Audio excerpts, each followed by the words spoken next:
আপনারা দেখছেন AGT live 24/7। आप देख रहे हैं AGT live 24/7। You are watching AGT Live 24/7।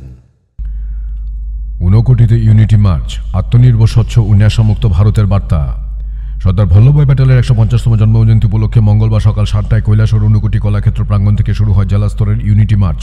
যুব বিষয়ক ও ক্রীড়া দপ্তর, ভারত সরকার এবং মাই ভারত কেন্দ্র ঊনকোটি জেলার প্রশাসনের উদ্যোগে আয়োজন করা হয়। এই কর্মসূচিতে জেলার বিশিষ্ট ব্যক্তিরা উপস্থিত ছিলেন। পদযাত্রা উদ্বোধন করেন মন্ত্রী টিঙ্কু রায়। প্রধান অতিথি হিসেবে উপস্থিত ছিলেন রাজ্যসভা সাংসদ রাজীব ভট্টাচার্য। এছাড়া ঊনকোটি জেলার জেলা শাসক তমাল মজুমদার, IAS জেলা সভাধিপতি অমলেন্দু দাস ও পুর পরিষদের চেয়ারপারসন চপলা দেব রায় প্রমুখ। এ উপলক্ষে বলতে গিয়ে মন্ত্রী টিঙ্কু রায় বলেন, রিপোর্ট AGT লাইভ 24/7।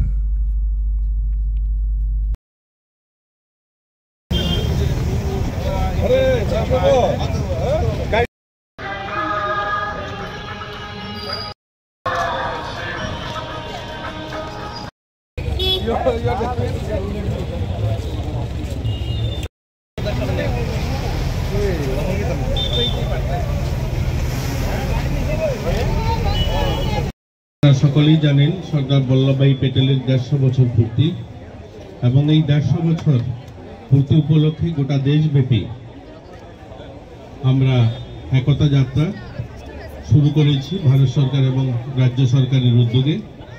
তার অঙ্গ হিসাবে আজকে আমরা ঊনকোটি জেলায় এই কৈলাসহর ঊনকোটি কলাক্ষেত্রের সামনে থেকে আমরা চিনিবাগান পর্যন্ত পদযাত্রা করব।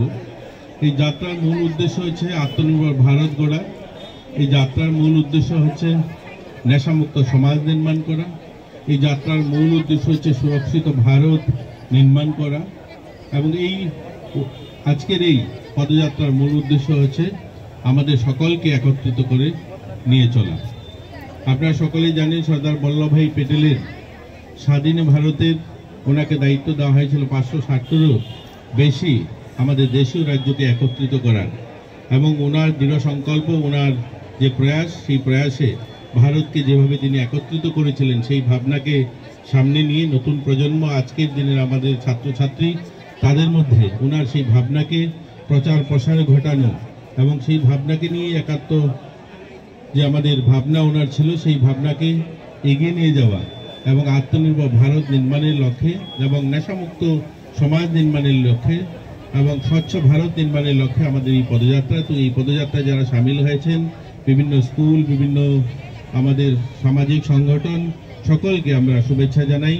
আর আমরা আজ অত্যন্ত আনন্দিত এবং গর্বিত আমাদের এই পদযাত্রায় সুদূর আগরতলা থেকে আমাদের সঙ্গে সামিল হয়েছেন মাননীয় রাজ্যসভার সাংসদ রাজীব ভট্টাচার্য মহোদয়। উনি আমাদের সঙ্গে রয়েছেন, জেলা সভাধিপতি রয়েছেন এবং কৈলাসহর মিউনিসিপ্যালিটির চেয়ারপারসন রয়েছেন, মাননীয় জেলা শাসক রয়েছেন, সহ বিভিন্ন স্কুলের ছাত্রছাত্রীরা রয়েছে। তো সকলকে শুভেচ্ছা জানাই, সকলকে অভিনন্দন জানাই।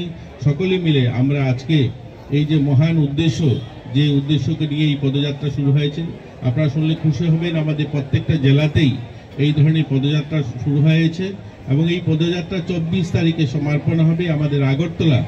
তো আমরা গান্ধী মূর্তি থেকে আমরা উষাবাজার পর্যন্ত আরও একটা পদযাত্রা করব। সেই পদযাত্রার মধ্যে দিয়ে আমাদের ত্রিপুরায় যে পদযাত্রা সেটা শেষ হবে, এবং এখান থেকে প্রত্যেক জেলার থেকে 2 জন করে আমাদের যুবরা অংশগ্রহণ করবে, যেটা সর্বভারতীয় যে পদযাত্রা হবে, যেটা সর্দার বল্লভভাই প্যাটেলের জন্মস্থান, সেখানে সবাই সমবেত হবে। সেখান থেকে পায়ে হেঁটে সর্দার বল্লভভাই প্যাটেলের সর্বোচ্চ যে মূর্তি স্থাপন হয়েছে সেখানে তারা যাবে। প্রায় সেখানে 100 কিলোমিটারের কাছাকাছি সেই রাস্তা অতিক্রম করবে। আমাদের জেলার থেকেও 2 জন যুব যাবে। এরকম গোটা রাজ্য থেকে, গোটা দেশ থেকে হাজারো যুবরা সেখানে সমবেত হবে। আর একটাই স্লোগান থাকবে, আত্মনির্ভর ভারত গড়া, স্বচ্ছ ভারত নির্মাণ করা, নেশামুক্ত ভারত নির্মাণ করা। সেই লক্ষ্যেই আমাদের আজকের এই পদযাত্রা। সকলকে আবার